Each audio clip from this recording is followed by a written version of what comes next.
we have an interesting technology today. Yes, we do. I'll talk about this little device. It's the X-Rite RM200QC. But before we get into that, companies spend a lot of money on developing their color.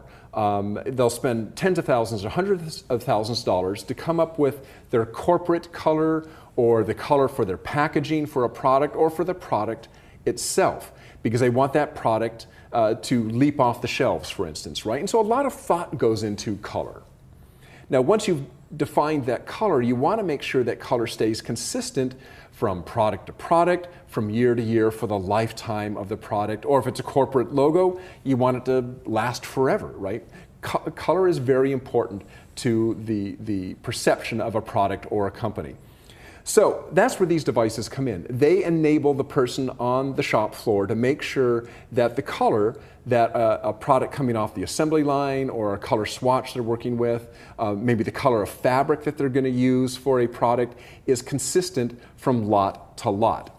Now, the way this product works, and we'll get into the details in just a little bit, is essentially you record a color standard, so you actually just use this to measure your standard, and then from there, that standard is stored, and then you can take it to your samples, and it compares the sample to the standard, and it gives you a pass-fail. It also gives you some details on the color space and the actual color attributes of the product that of the color that you've just measured. So let's show you how this works. First of all, come over here to the gauge cam, and if we get that centered on there. Okay, this is the front of the product, very small. Flip it over. I want to show you something interesting about the back. If we look up here where my thumb is, that's where the optics are, that's the business end, and this flap simply closes over it for storage. Now, the interesting thing is that the white swatch used for calibration is actually stored underneath this little lid, so that when we close this, it's actually ready for calibration. So you don't ever have to worry about losing the calibration swatch, of it getting dirty. It's nice and safe right here underneath the lid, ready to go. So one of the first things I want to do is I want to shut the device off, because I want to show you what happens when you power up. So first thing that happens, I power up, and it asks me in just a second here to calibrate. It requires calibration every time you power it up. It reminds you that the lid needs to be closed. That's what this message says here. I press my little trigger button, and now it takes maybe 10, 15 seconds to calibrate the device. Once it's calibrated, it's good to go, and we can start taking measurements. Now, what we're going to do first is we're going to record our standard.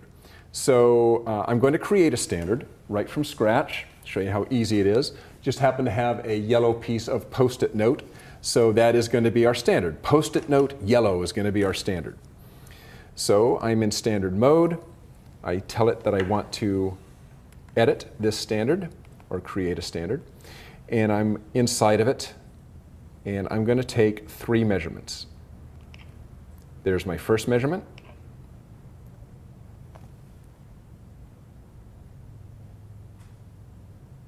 Oh, and it reminded me, sorry, I was reading with that. It told me that I didn't have my optics. I was still in calibration mode and my lid was still closed. So let's start from scratch then on this. Sorry about that.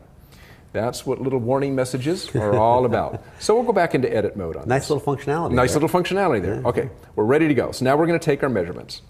There's our first measurement. Hey, no error message. There's our second measurement. And here is our third measurement. It will average those.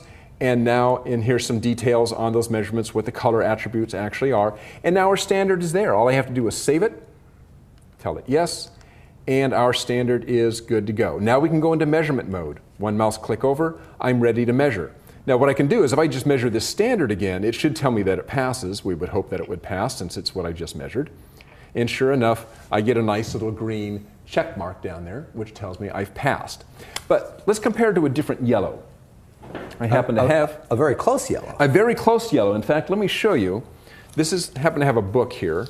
This on your screen there, these yellows probably appear to be fairly close, and they are in fact fairly close. This one is a bit, my standard is a bit a lighter yellow than the standard on this book, than the color on this book, but we'll just measure the one in this book just the same. So I come over here and I'm ready to take my sample. I take my color and sure enough, a big red X mark tells me that this sample failed. It also tells me how far off it was, and if I want, I can actually look at the color attributes of what I just took a picture of here, and it would tell me what the color actually is.